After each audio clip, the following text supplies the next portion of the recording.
Hablemos. Voces especializadas en ciencias sociales y humanidades, historia, antropología, literatura, estudios políticos e internacionales, agua y sociedad. Divulguemos la ciencia. Hablemos. Los mexicaneros son una minoría de pueblos indígenas que habitan en una parte pequeña de Durango y Nayarit y que, bueno, pues son poco reconocidos o poco mencionados. La doctora Neira Alvarado ha dedicado varios años a trabajar con ellos y justamente nos va a platicar de algunos de sus rituales que están concentrados en su nuevo libro, Atar la vida, trozar la muerte. Estos sistemas rituales de los mexicaneros en donde tienen está lleno de simbolismos y bueno, pues las representaciones, sus rituales nos enseñan mucho de los pueblos indígenas y en general nos enseñan de la vida. Acompáñenos para platicar con ella sobre este y otros temas. Comenzamos. El libro Atar la vida, trozar la muerte, de la doctora Neira Patricia Alvarado, es un texto que presenta los resultados de la curiosidad por conocer el mundo de los mexicaneros. Un grupo de indígenas de la Sierra Madre Occidental quienes han sido invisibilizados y excluidos de la historia. Esta publicación muestra cómo se realizan los diferentes tipos de rituales dentro de esta comunidad, indicando su forma de concebir la vida y el funcionamiento del universo, desde la mirada de la antropología. El patrimonio ritual de los mexicaneros está conformado por espacios donde se efectúa la costumbre, como las cimas de los cerros y cuevas donde depositan los objetos asociados al linaje o a la comunidad. Los mexicaneros de Durango son trilingües, pues hablan náhuatl, tepehuano y español. Neira Alvarado, autora de este libro, es especialista en el movimiento de las poblaciones del norte de México, de los sistemas rituales, de la oralidad, la temporalidad e infancias. Puedes adquirir este ejemplar en la librería del Fondo Editorial del Colegio de San Luis.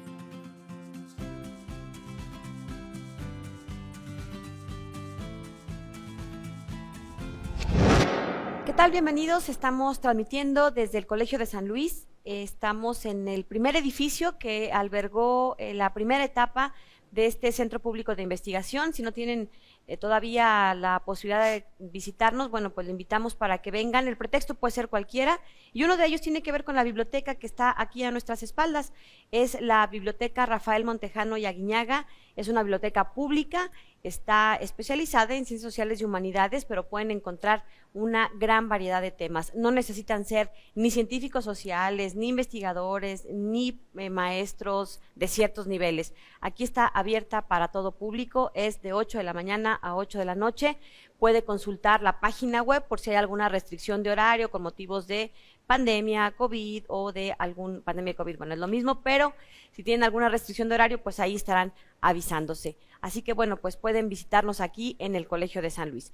Vamos a comenzar el programa de hoy y vamos a platicar pues de varios temas que tienen que ver con una de nuestras investigadoras, ya sabe usted, muy movida, siempre anda ocupada con muchas cosas y hoy particularmente, bueno, pues nos va a platicar de dos de estas varias cosas con las que tiene vinculación en este momento. Uno tiene que ver con la presentación de un libro que hace algunas semanas se llevó a cabo la presentación y es Atar la vida, trozar la muerte, que tiene que ver con este sistema ritual de los mexicaneros de Durango.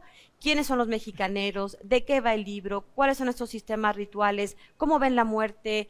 Bueno, pues de eso vamos a platicar con ella y también de otros elementos que ha estado también investigando que tienen que ver con la infancia en un proyecto internacional y que ya nos estará comentando al respecto. Así que le damos la bienvenida a la doctora Neira Alvarado. Doctora, gracias por acompañarnos. Muchas gracias, Lidia, por la invitación. Pues a ti que te diste el tiempo, porque ya sé que andas ocupada y diría mi abuelita del tingo al tango con tanto aspecto que tienes en tus proyectos. Cuéntanos, decía yo que hace unas semanas presentaste el libro Atar la vida, trozar la muerte, este sistema ritual de los mexicaneros de Durango. Sí tiene que ver con la muerte, pero primero platícanos ¿quiénes son los mexicaneros de Durango? Bueno, los mexicaneros son nahuas, son los nahuas más norteños que hay en el país, hablan náhuatl mexicano, pues, y cohabitan con coras, huicholes y tepehuanos. De hecho, por ser minoría, pues se conocen muy poco. Y bueno, yo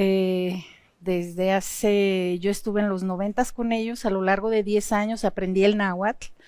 Y entonces, a la fecha ha habido pocas investigaciones sobre ellos. Finalmente, los reflectores los atraen otras poblaciones, ¿no?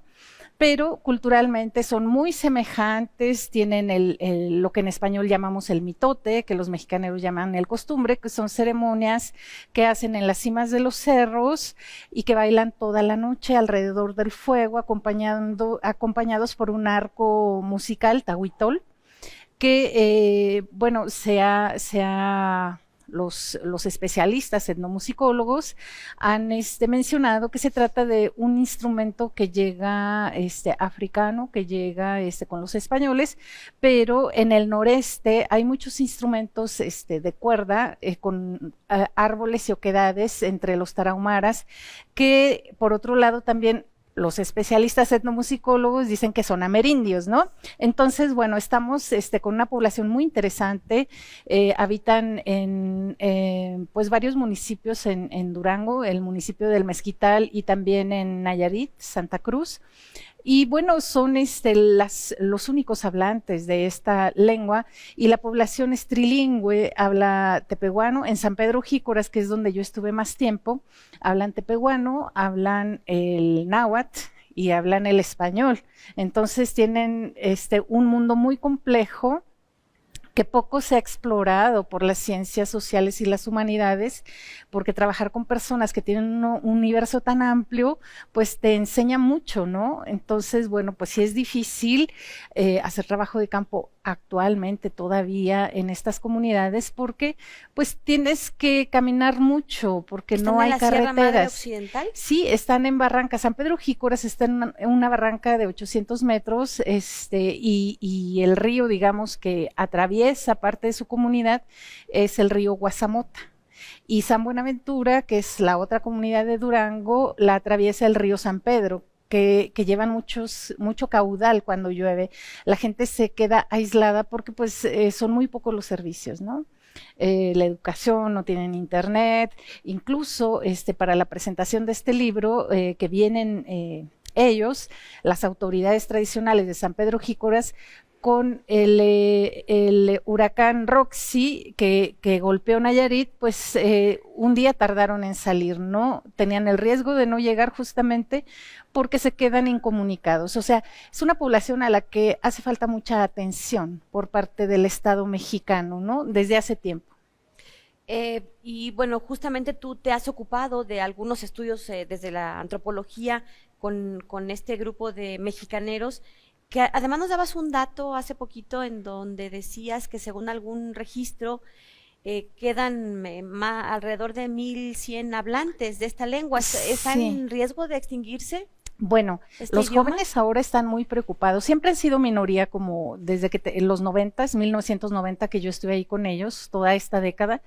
Ellos siempre han sido minoría, pero han sido trilingües. Entonces, ¿cómo defines a una población cuando habla 3 lenguas? Por su lengua, es difícil, ¿no?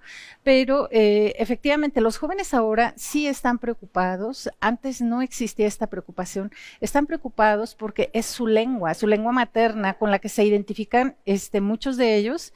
Y entonces, ¿qué va a pasar si son minoría? Están planteando hacer proyectos donde la lengua sea importante, editar libros de historias, de cuentos, de narrativa que ellos conocen, ¿no? De las formas de vida que tienen desde su propia mirada. Y ese me parece un proyecto muy importante, incluso que estudien lingüística también. El programa usted lo está viendo por ahí de finales de noviembre, y estamos grabándolo en la víspera de la presentación de los mexicaneros acá en San Luis Potosí. El 26 de octubre es la fecha en la que estarán ellos por acá, así que bueno, pues ya para cuando ustedes vean esto, ya seguramente tendremos más material de cómo fue la presentación del libro, una exposición de grabados que estará también vigente en el Centro de Difusión Cultural aquí en San Luis Potosí. Vamos a ir a una pausa y regresamos para seguir platicando con la doctora Neira Alvarado. Ella tiene este libro que, bueno, pues recientemente nos ha estado compartiendo, nos va a platicar, se llama Atar la vida, trozar la muerte. Tiene un título en náhuatl, ¿verdad? ¿Cómo es? Titailpi Timocotonal, que sería la traducción de atar la vida, trozar la muerte. Y tiene que ver con sus rituales. Exactamente. Bueno, pues ya nos platicará justamente de este sistema ritual de los mexicaneros de Durango. Una pausa y continuamos.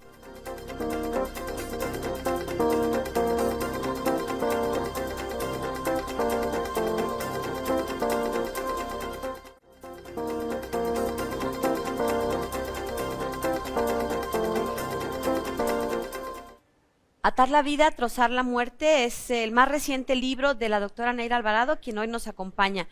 Platícanos, ¿cuál es este sistema ritual de los mexicaneros? ¿Sí tiene que ver con la muerte? Claro que sí, con la vida y con la muerte, con el nacimiento también. Bueno, a lo largo de 10 años pude hacer una investigación muy profunda y sobre todo en náhuatl, en la lengua indígena. Entendía las conversaciones del tepehuano con el mexicanero a través del náhuatl, ¿no? Del mexicanero. Entonces pude conocer muchos contextos domésticos, cotidianos, no solo los grandes rituales. Entonces, este libro reagrupa una reflexión justamente de todos los rituales del ciclo de vida de los mexicaneros, es decir, nacimiento, la dación del nombre, cuando cambian de estatus los niños, ¿no? Que dejan de ser bebés a ser un poco más grandes, cuando la mollera ya se les está madurando, ¿sí? Porque antes la tienen verde, como las plantas, los elotes que son verdes, ahí tiene que cerrar, ¿no? Entonces esos rituales ayudan a el crecimiento corporal y del individuo, y el formar parte de un linaje también y de la comunidad.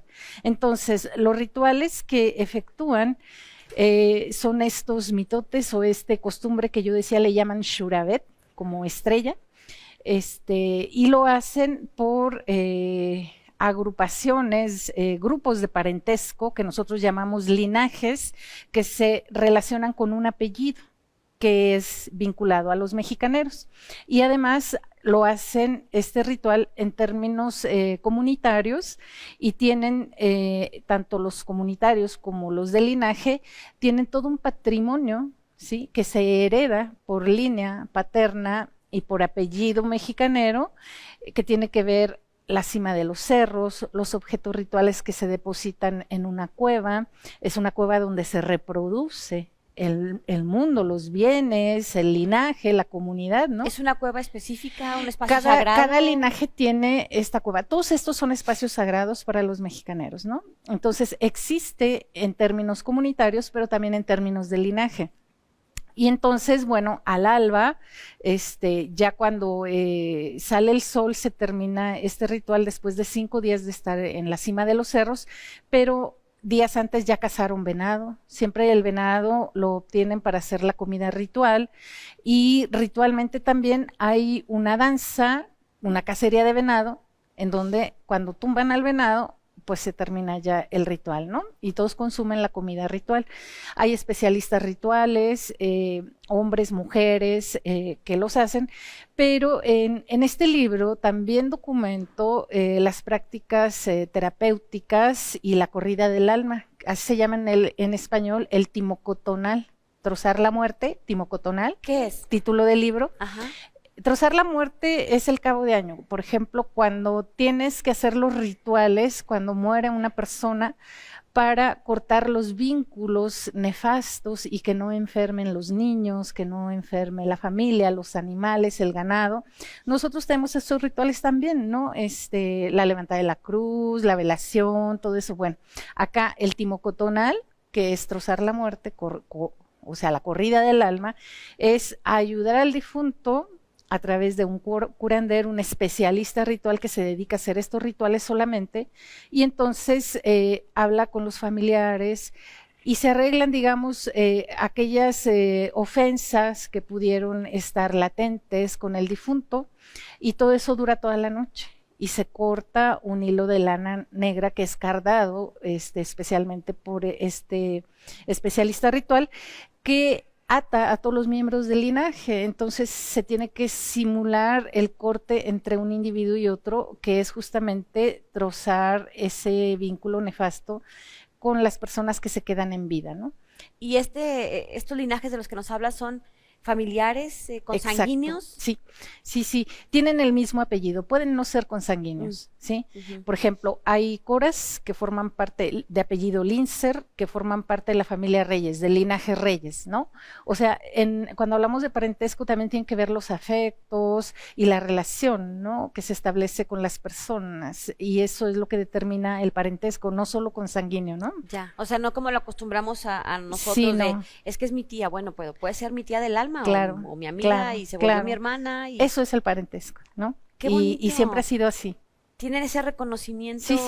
Sí. Todas las poblaciones del mundo es así. Nada más que, bueno, varía en Las formas de composición, nombrarlo. exacto, y en composición, ¿no? Y este hilo, me estoy imaginando un espacio de estambre, ¿no?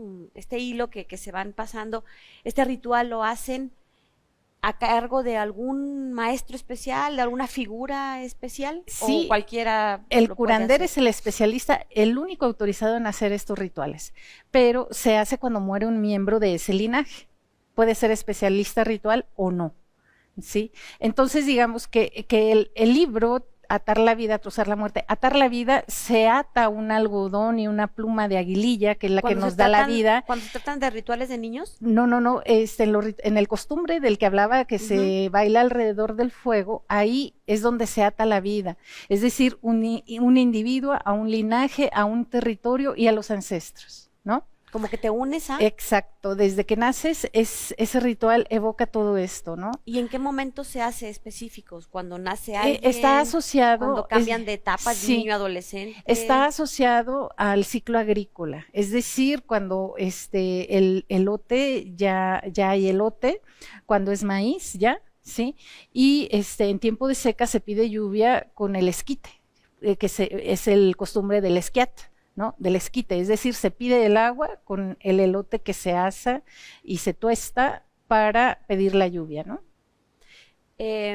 Cuéntanos un poco más sobre este ritual entonces, en qué momentos, cuánto duran, quiénes participan, hombres, mujeres, niños.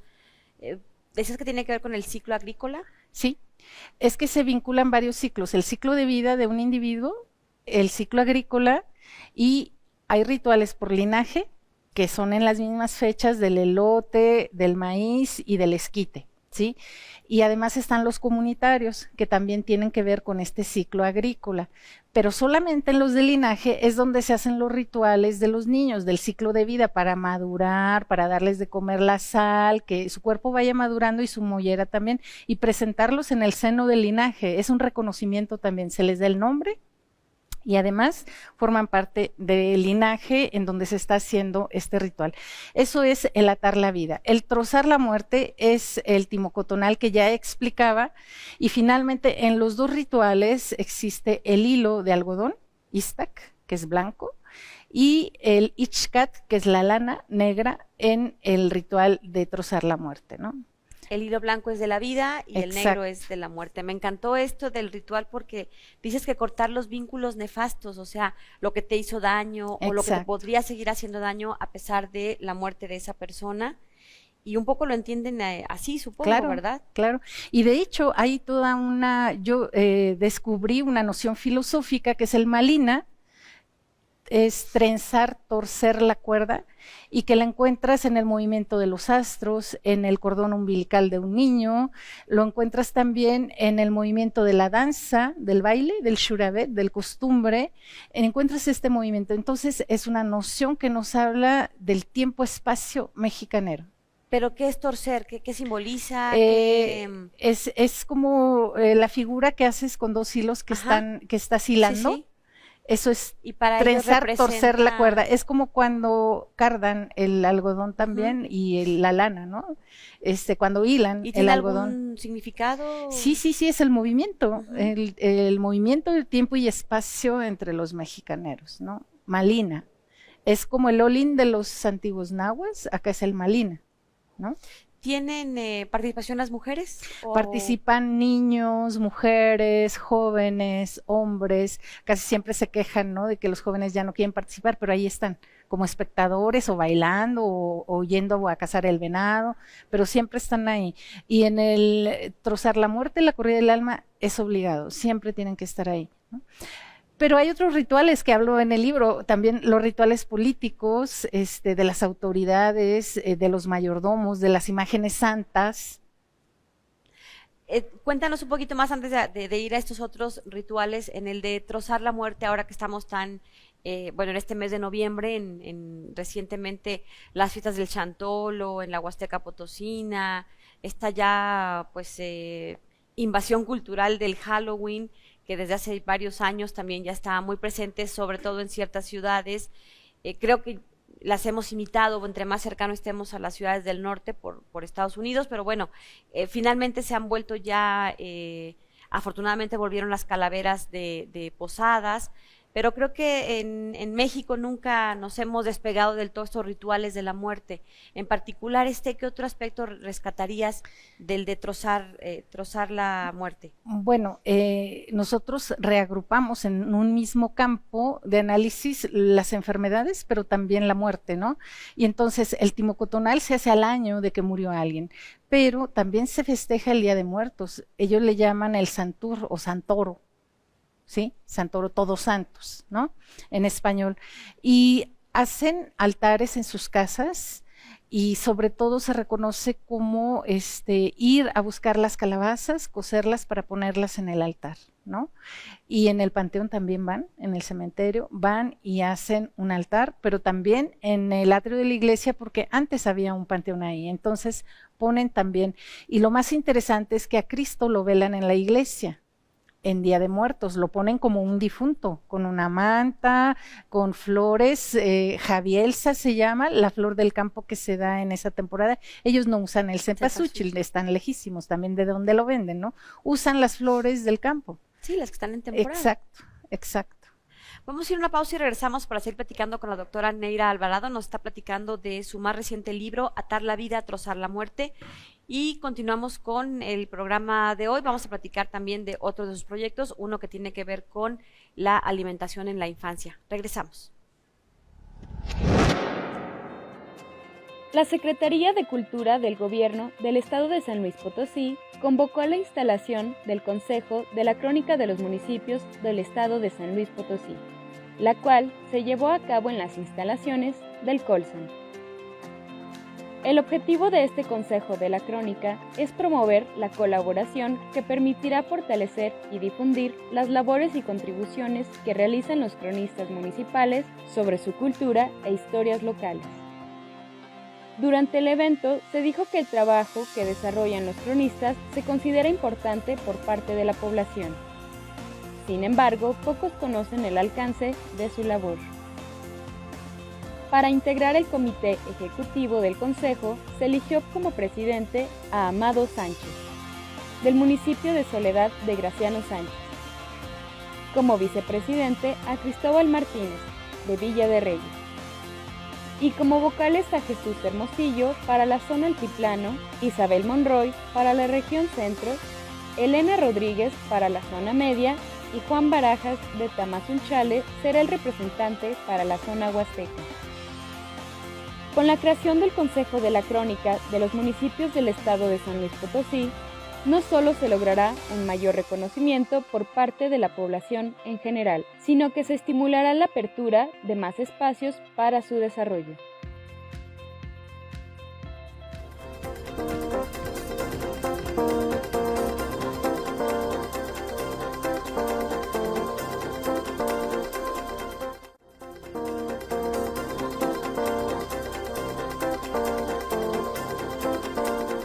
Seguimos platicando con la doctora Neira Alvarado. Nos quedaste de ampliar un poco la información en torno a estos rituales políticos, porque también se viven de manera muy especial estas relaciones políticas, relaciones sociales que ya nos decías, porque las autoridades tienen una verdadera vocación de servicio y compromiso de servicio. Claro. No es que vayan a servirse del poder como en otros lados hemos oído, sino que ahí realmente asumen un compromiso que estará vigilado por muchos, ¿no? Por toda su comunidad. Cuéntanos, ¿qué rituales hay? ¿En qué consisten? Bueno, para empezar, siempre en asamblea se define a la nueva autoridad que dura 3 años en el cargo y es un cargo de servicio. No hay honorarios, no hay nada, nada. Entonces, la persona que fue elegida tiene que aceptar, pero se discute durante días quién va a ser la nueva autoridad. ¿Y por qué? Porque siempre se tiene que ver cualidades en la persona, y bueno, ya que fueron elegidas, el 6 de enero se hace el cambio de autoridades, ¿no? Siempre un 6 de enero. Siempre un 6 de enero se hace junto con el cambio de autoridades y los mayordomos de las fiestas patronales, porque siempre trabajan en coordinación. Los danzantes, por ejemplo, que son jovencitos niños, se entregan a la autoridad y la autoridad los entrega a los mayordomos, porque ellos están encargados de darles de comer mientras van a bailar durante la fiesta. Entonces, todo tiene sus pasos a seguir, sus reglas, ¿no? Entonces, en el cambio de autoridades, bueno, lo que se hace es que los mayordomos y las propias autoridades pues tienen un estatus importante, reconocido como tal, y sobre todo se reafirma con mezcal, el huachicol, que se conoce como mezcal del alacrán por acá, es el huachicol, ¿no? ¿Es un licor? Es mezcal de un maguey que se hace allá, huachicol. Así se llama. Lamentablemente acá lo hemos sí, acá quiere decir otra cosa, ¿no? Otra cosa. Entonces, bueno, hay un intercambio de palabras, todo se hace en náhuatl, los mayordomos que hablan odam o tepehuano, ellos se expresan en odam, pero todos entienden la lengua. Entonces, esto se hace en el cuartel, ¿no? Y bueno, pues ¿qué es el cuartel? El cuartel es la oficina, digamos, de las autoridades tradicionales, ¿no? Ahí es donde se hace todo. Tal, ¿un espacio físico, es un cuarto de adobe cuadrado, y ahí es donde se hace todo. Incluso en las fiestas patronales hay un juego del viejo de la danza que en náhuatl habla con unas supuestas autoridades que son los rayos, ¿no? Los que tienen las almas atrapadas y que las pueden dejar de salir en calidad de rayos durante la lluvia. Entonces hay un diálogo de este viejo de la danza, porque los danzantes son sus hijos y él puede ser madre y padre de los danzantes. Es muy interesante cómo en las sociedades indígenas o algunas tenemos personajes o divinidades que tienen ambos sexos, ¿no? Como el viejo de la danza. Como el viejo de la danza. Y entonces el viejo, en estas palabras que interviene, da un danzante en sacrificio, como se hacía antes, esto es ritualmente, ¿no? En sacrificio, no es literal, ¿verdad? No, claro que no. En sacrificio porque tiene que haber buenos tiempos, tiene que haber buena cosecha, buena vida, pues, ¿no? Y todo esto se hace ritualmente en un juego verbal en donde el juego, el mahuilti, de los mexicaneros puede ser un juego del amor, de la muerte, de la vida sexual, que evoca la relación sexual. Todo esto, esta definición tan amplia, el mahuilti en términos rituales quiere decir. Entonces es muy complejo, ¿no? Porque si estoy hablando del danzante que es otorgado a las autoridades, etcétera, etcétera, bueno, pues, o sea, nos lleva a profundidades históricas también complejas, ¿no?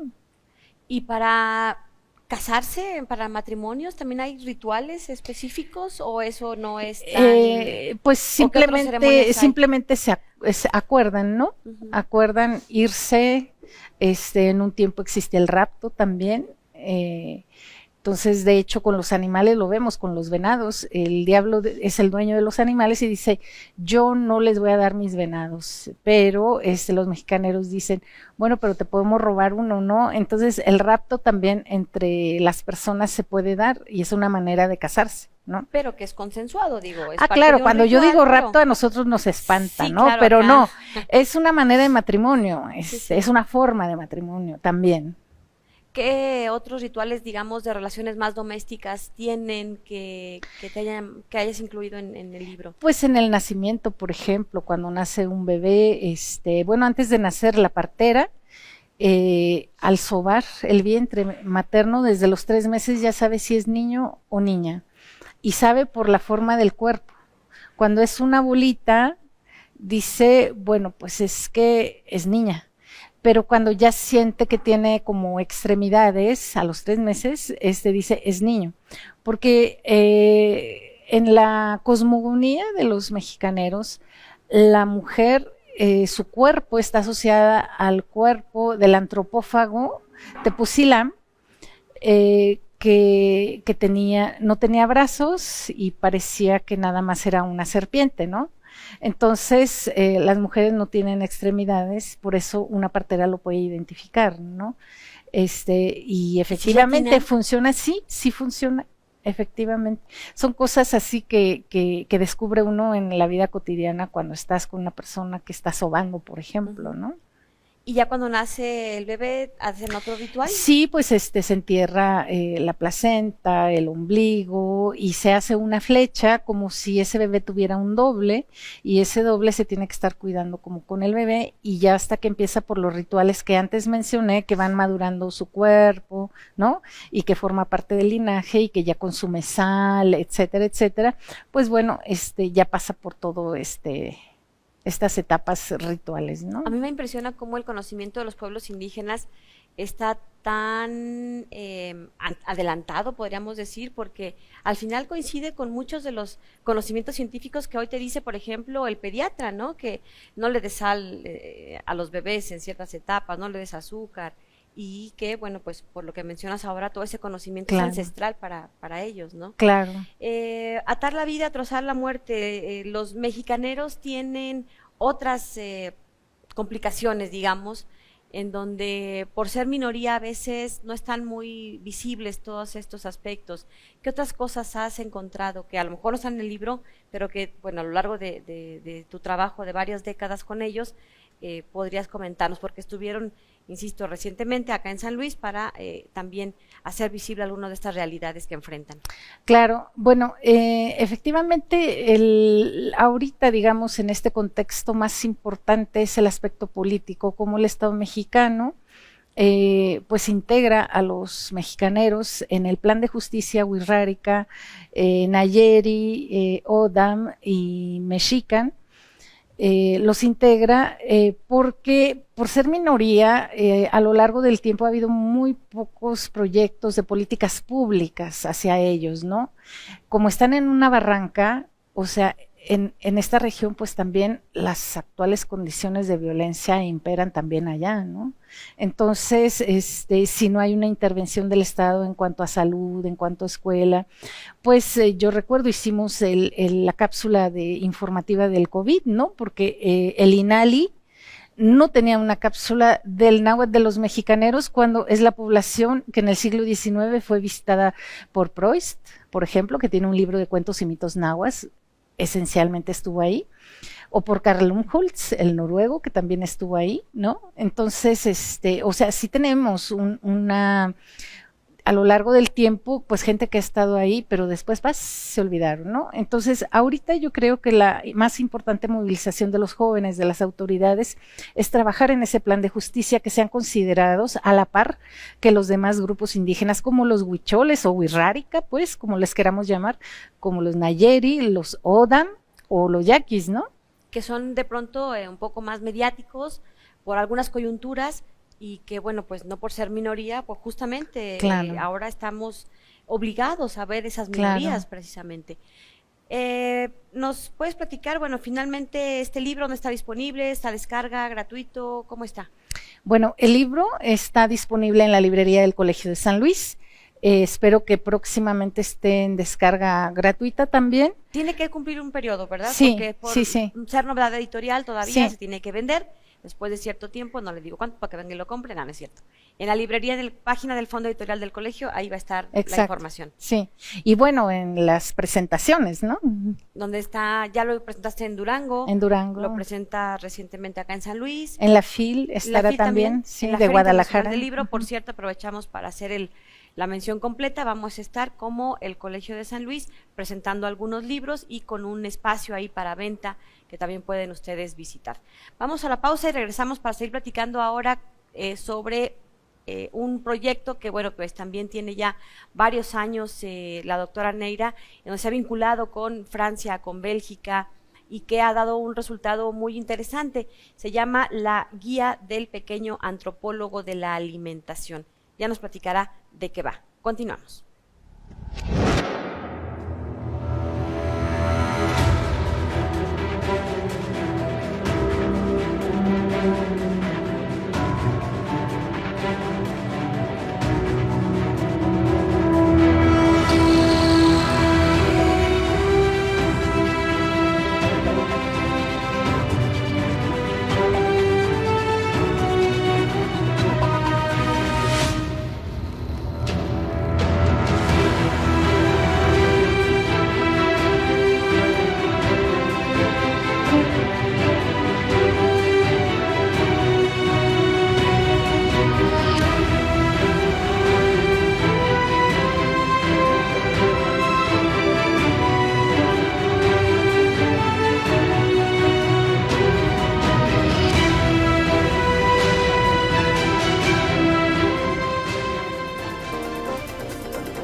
La doctora Neira Alvarado también, ya decíamos antes de la pausa, se ha vinculado con la Universidad de Lieja, con el IRD, que es este Instituto Francés para el Desarrollo, y ha llevado a cabo varios proyectos, pero uno que recientemente nos sorprendió gratamente tiene que ver con una guía del pequeño antropólogo de la alimentación.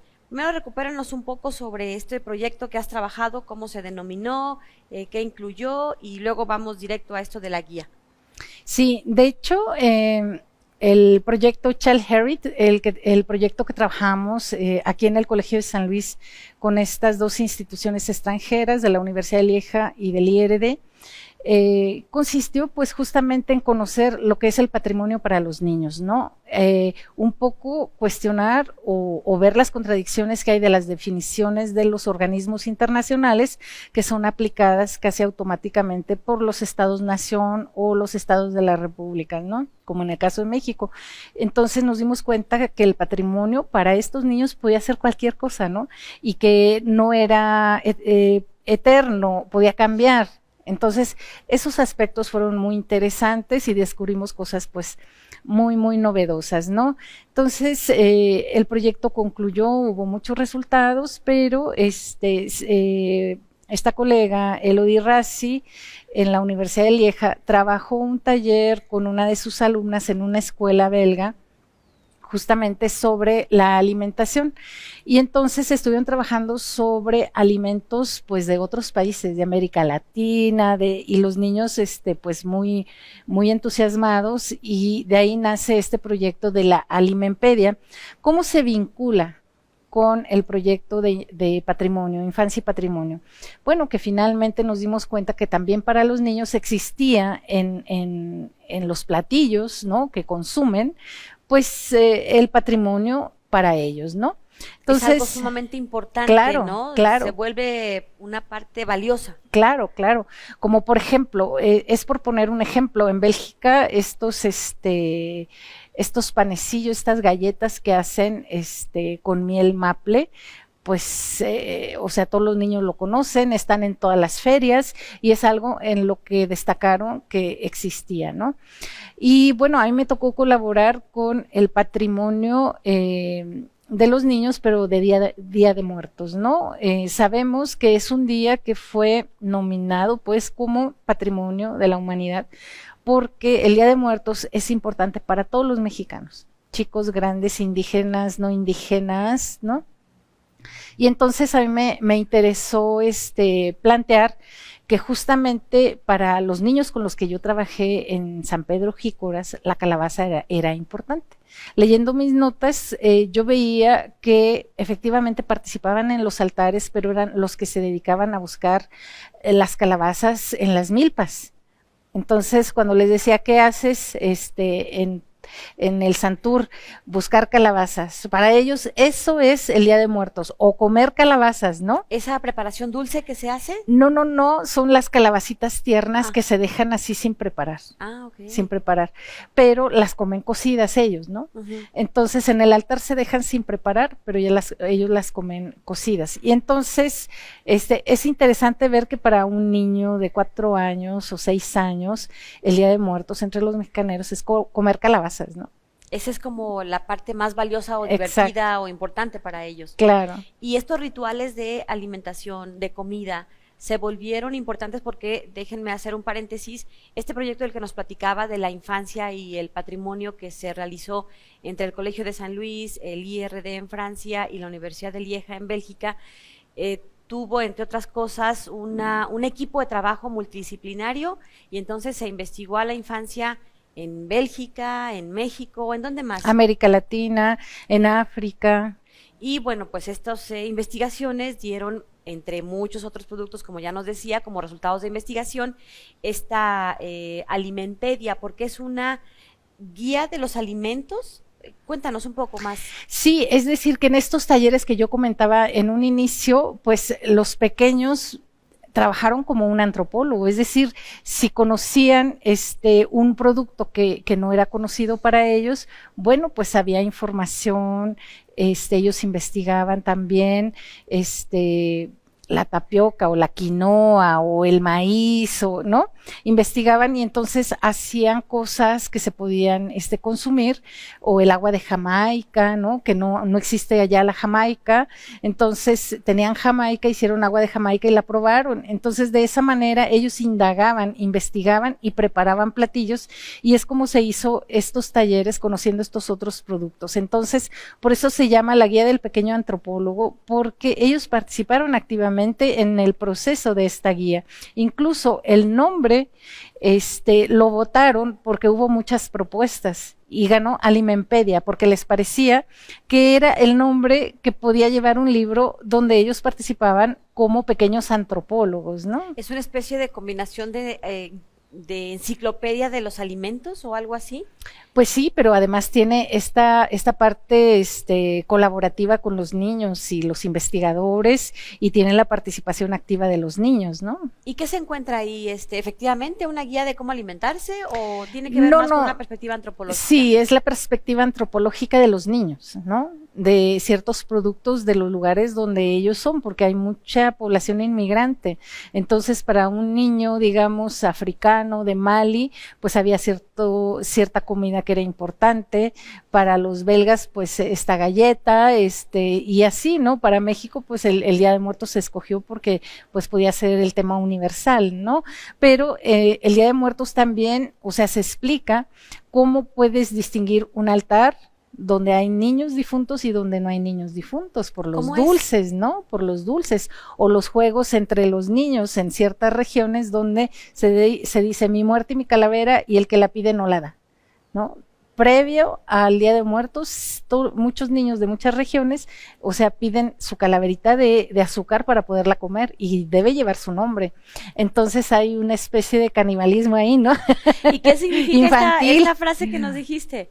Mi muerte y mi calavera, dame mi calavera y mi muerte, y como yo te la estoy pidiendo, tú no me la puedes pedir para yo dártela. Me tienes que dar una calaverita de azúcar con mi nombre para comérmela.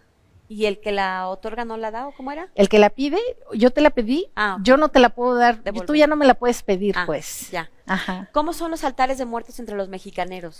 Bueno, generalmente se pone aguardiente. De la comida se pone pues tortillas, las tortillas son muy importantes, incluso para la corrida del alma se hacen unas pequeñas tortillitas, ¿no? Pero en el Día de Muertos, sí, porque son tortillas de viaje, ¿no? Y en Día de Muertos las tortillas no pueden faltar, los frijoles, los frutos de la temporada, que son sobre todo las calabazas, los elotes cocidos, ¿no? Y se hacen las velas con la cera salvaje. Sí. ¿De los árboles? Sí, la cera que ellos recolectan de la miel también, ¿no? Hacen las velitas, tiene que ser todo natural, ¿no? De los frutos que hay en el campo, eso es lo que se ofrece, ¿no?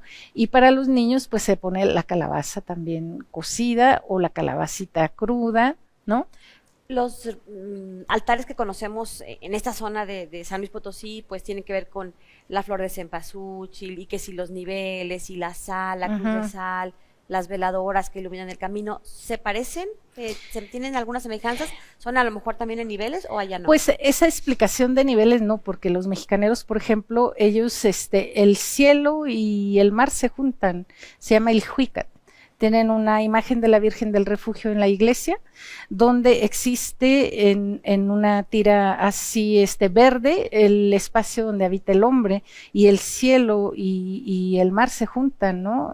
Arriba y abajo están, y la parte amarilla es el sol, y el cordón torcido del sol es el Tacaquequetic, es el cordón torcido del sol.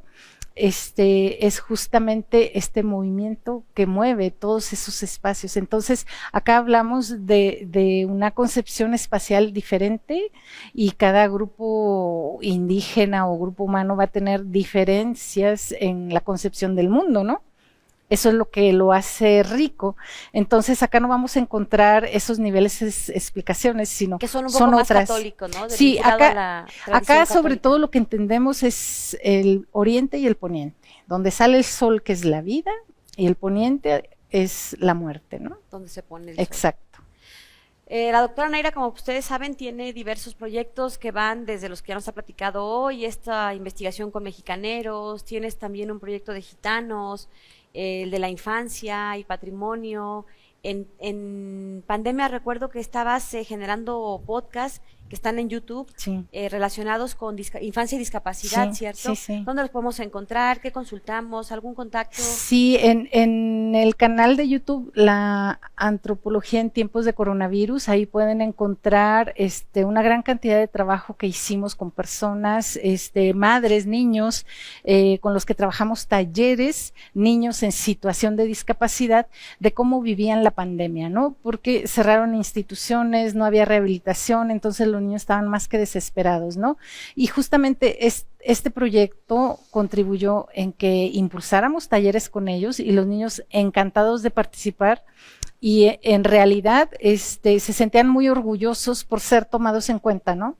En un contexto pues difícil ya para todos, ¿no? De enfermedad, sí. Y las grababas a distancia, ¿verdad? Bueno, sí, porque finalmente lo interesante de estos talleres fue que las madres, con lo que tenían, grababan, hacían fotos, audios, y nos los enviaban, y a distancia había la comunicación con las personas que llevábamos a cabo los talleres, ¿no? Y eso fue muy interesante, porque sabes que entonces los medios pueden servir para algo, y que te obligan a reflexionar, ¿no? Cómo usarlos también. Y que ahí se quedaron, están en YouTube. ¿Nos repites el nombre del...? La antropología en tiempos de coronavirus. Son varios materiales que pueden estar ahí a disponibilidad y a su alcance. Ya nos vamos. Gracias por habernos acompañado, doctora Nayra Alvarado. Muchas gracias a ustedes. Bueno, pues hasta aquí el programa de hoy. Gracias, los invitamos para que, ya saben, se estrena hoy martes aquí en 9TV, mañana miércoles está disponible en el canal de YouTube de El Colegio de San Luis. Gracias, buenas tardes, hasta la próxima.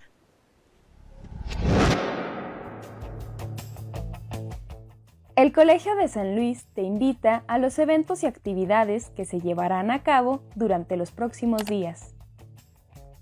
Se realizará el 12º coloquio de avances de investigación de la Maestría en Asuntos Políticos y Políticas Públicas, el 28 y 29 de noviembre en la Sala de Seminarios 8 del Colsan. Se llevará a cabo el tercer seminario de tesis del doctorado en Historia, en donde alumnos expondrán el avance de sus trabajos de investigación, del 30 de noviembre al 2 de diciembre. Consulte el programa completo en nuestra página de Facebook.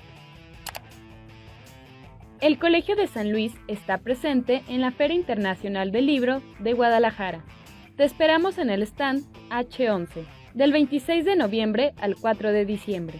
Síguenos en redes para conocer acerca de nuestras presentaciones editoriales.